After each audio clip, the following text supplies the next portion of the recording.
আর একটু ভালোবাসা নিয়ে বলেন কে?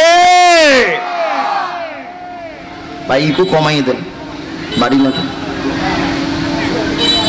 মুহতারাম হাজিরিন, এই জায়গায় মাহফিল হবে আজ থেকে প্রায় 15 থেকে 20 দিন আপনারা আওয়াজ শুনছেন, কথা কয় না? যুবক কলিজার টুকরা সোনা পাখি যারা আছেন একটু খেয়াল করেন,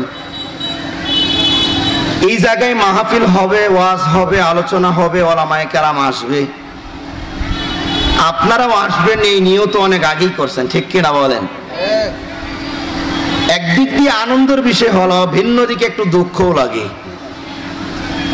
আমরা যারা নিয়ত করছি আসব, সুস্থতার সাথে সময় মতো উপস্থিত হতে পারলাম, এই তৌফিক দান করেছেন কে? জোরে বলেন। আবার আমাদের মতোই কিছু মানুষ আছে, আসতে চাইছে লেকিন আসতে পারে নাই। কেন?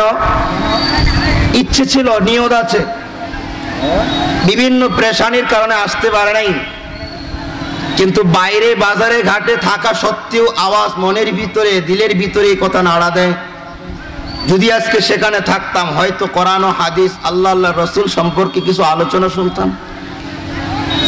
এই গুণটা যে মুমিনের দিলের ভিতরে থাকবে, আসতে না পারেও আল্লাহ তাআলা তার আমলনামায় আসার সওয়াব দান করবে।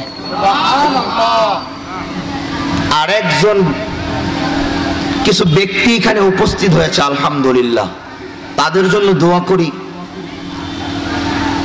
গ্রামগঞ্জ শুধু নয়, যে কোনো মাহফিলের পরিবেশে এরা বিশৃঙ্খলা ঘটে।